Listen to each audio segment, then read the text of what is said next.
Ready there. Hello, everybody. Guess what? This is Thursday Thoughts with Merle and Patty. I'm Merle Singer, the relationship miracle worker, and next to me is Patty Negri, psychic medium extraordinaire. How do you like that one? That's fun. Extraordinary. I get explanations about it. Hi, everybody. Happy Thursday. Happy Thursday. It's a beautiful day here in LA. We've been out and amongst it already for a while Yes, now. yes, Yes. indeed. And And we have a topic. we- what's our topic, Merle? Our topic is uh, well, I have my partner's long term health condition is seriously affecting our relationship. And so, really, the questions we want to ask about it is should it seriously affect? And there is a difference if it's a long term health issue with a long term partner versus a long term health issue with somebody you just met. I think there, what you can ask of yourself, let's put it that way. Oh, you know who I thought of too? Hello, Hey, Anita. Anita. Um, was what's the name of that? Mark Kelly or somebody, the astronaut that married that she was an up and coming um, some kind of a political person. She was something or other. I can't think of her name. And she got shot and like in the head. And so it just changed her entire personality. And this guy had just married her. Wow. And of course, he married her because she was vivacious and this and that and that and that. And now it's been a long term recovery. And although you do see posts from her and things, it's not who he married. But he has stayed with her and loved her and nursed her, and that's you It's know love. yeah.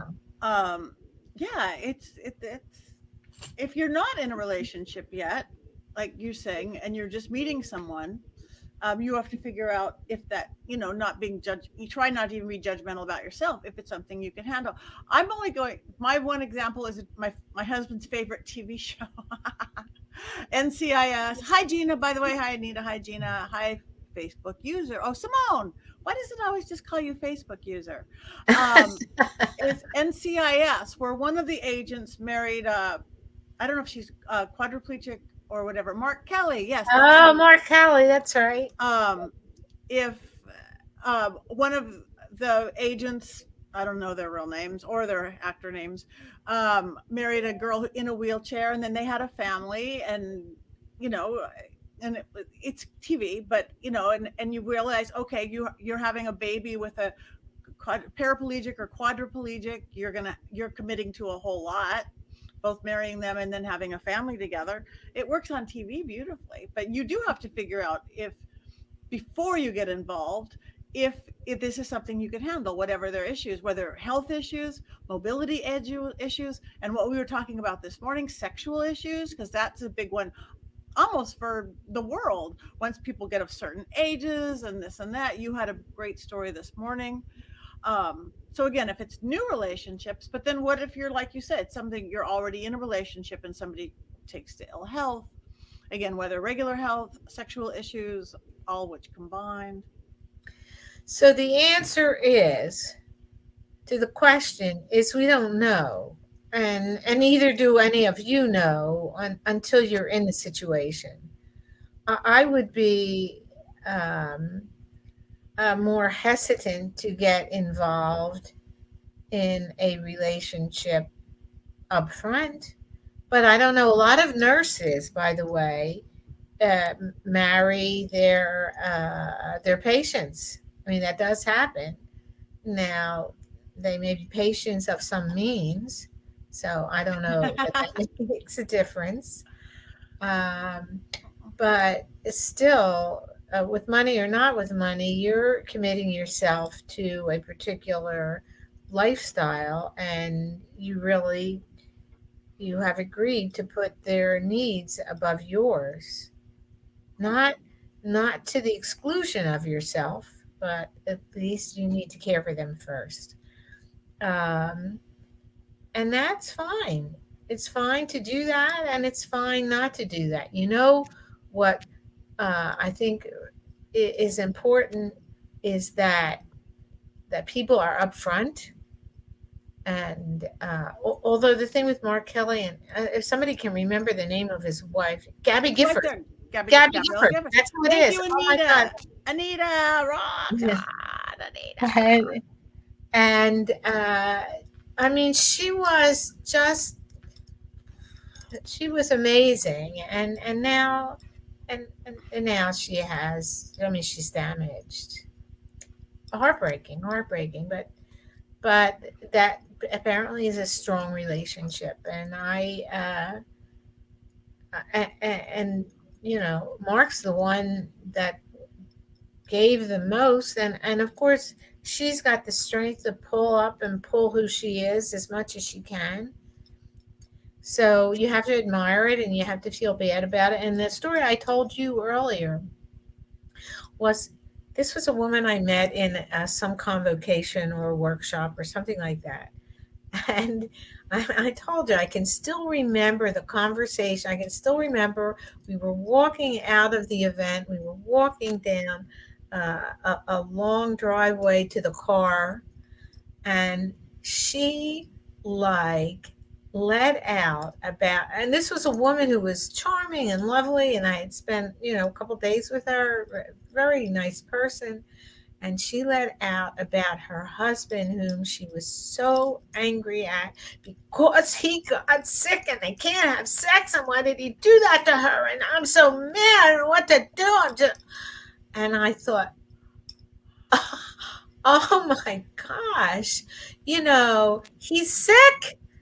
Give me a break. And but there was no hint. There was no little inch of where she saw his his problem, his pain, his from his perspective. It was like nothing. It was, look what you've done to me. You got sick and did it to me. I, Wow. yeah, Lovely wife. Ah. yeah, yeah. Simone Only says only so so much. much you can help people, though. That's a whole other story. That is completely true. That is completely true. Um, and and how much you can help others, yes, is up to them what they can accept. But that's true without sickness. Right. And it's interesting what you said about nurses marrying their patients. That often people go into nursing because they are people who want to take care of people. Where Yes, there's this caregiver personalities, there's those yes, like I want to be independent, and there's those I want to take care of the world. yes, Often they become nurses, and then you're going to fall in love with a patient who needs you. yes, yes, exactly. And it works. It's like, I mean, there are all different varieties of connections and combinations. Young people and different age people, different height people, different religion people, different race. I mean, there's all different kinds of ways that we can connect with other people and have it meaningful to ourselves. And and every way that works is right. But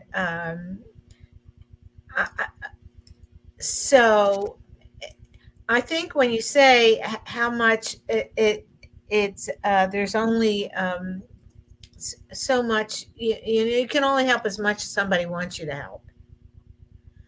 uh, that's, I mean, that's true. It's like when even if we marry an imperfect person, or we're with an imperfect person, you want to help them be perfect. Maybe not. So that's when you have to work on yourself. It's true. Everybody has their borders, their limits. and we need to respect other people's limits. And when we see that they're doing what they want for themselves and they don't want your help, then it's time for us to work on our own stuff. Right. So, but I think that, well, I don't know. I was going to say, I think that happens more with emotional, mental things than physical things. But maybe that's not true. Um, but regardless, everybody has their limits. Everybody has a right to not want help as much as to want help, and we need to respect that.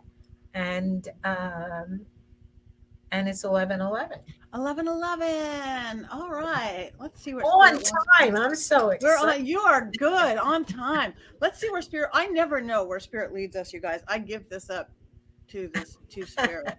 But on that note, unless you're driving or operating heavy machinery, let you close your eyes or let them glaze over. Take a deep breath in and exhale. Another deep breath in.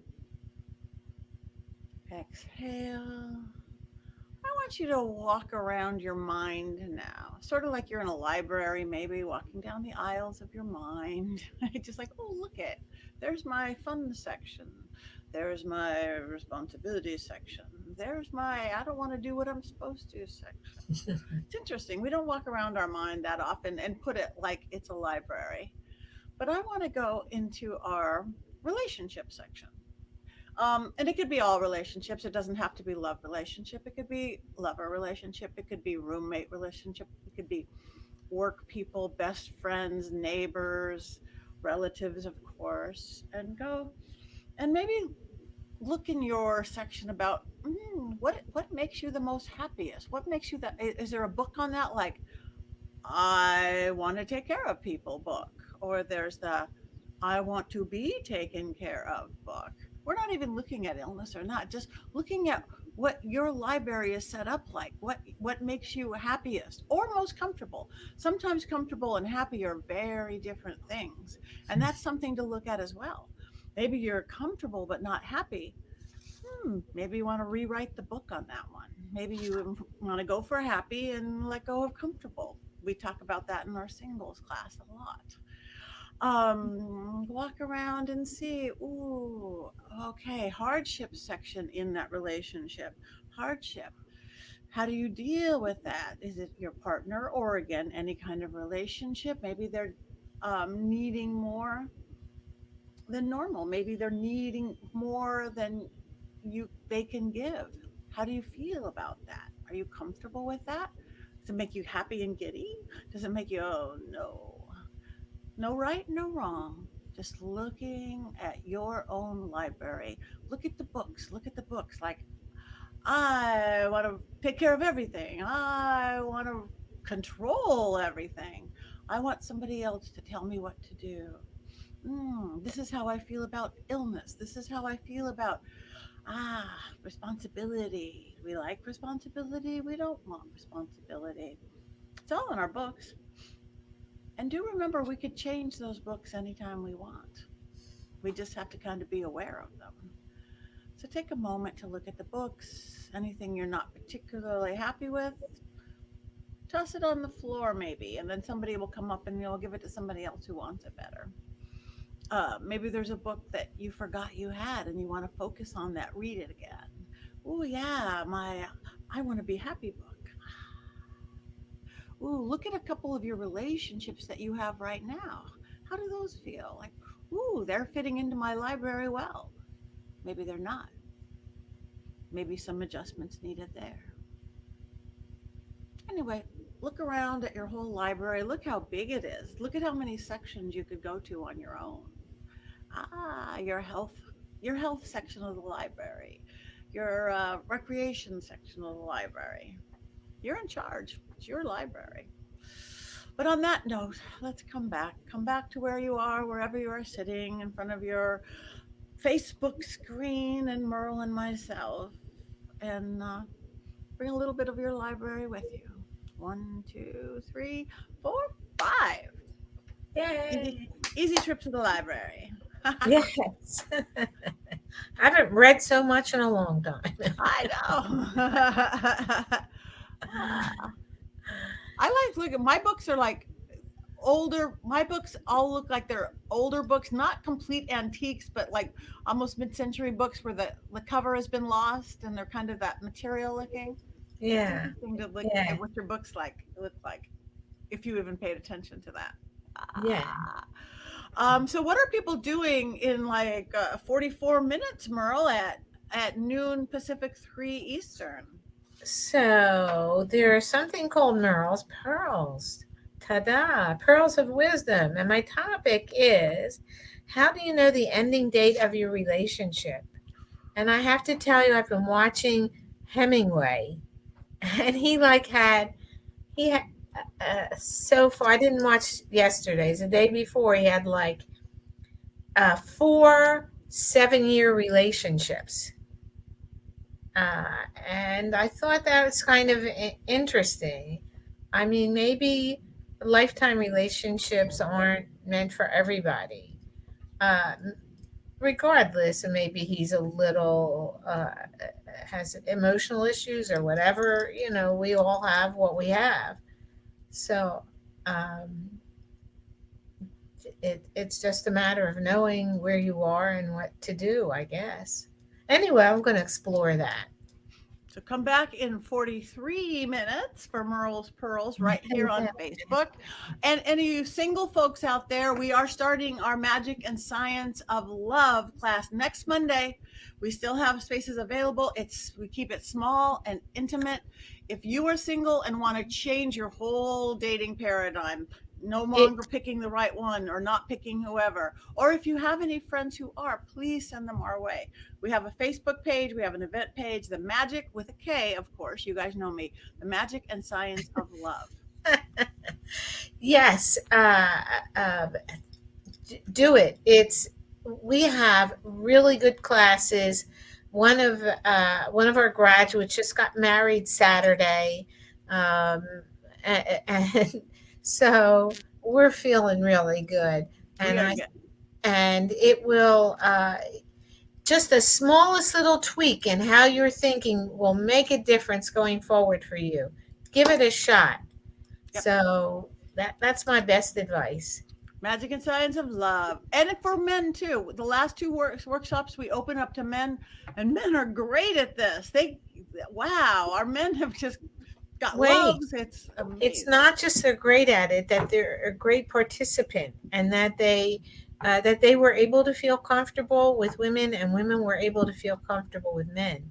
That's the part that I was interested to know, and it's worked out really well. It's worked out really well. So give it a Uh, shot. all right. Patty Negri, Merle Singer, Patty Negri, Psychic Medium, Merle Singer on Relationship Facebook, miracle Relationship work. Miracle Worker. Like us, follow us, talk to us, take our class if you're single or know anybody who is. And Bye, everybody. bye, everybody. We're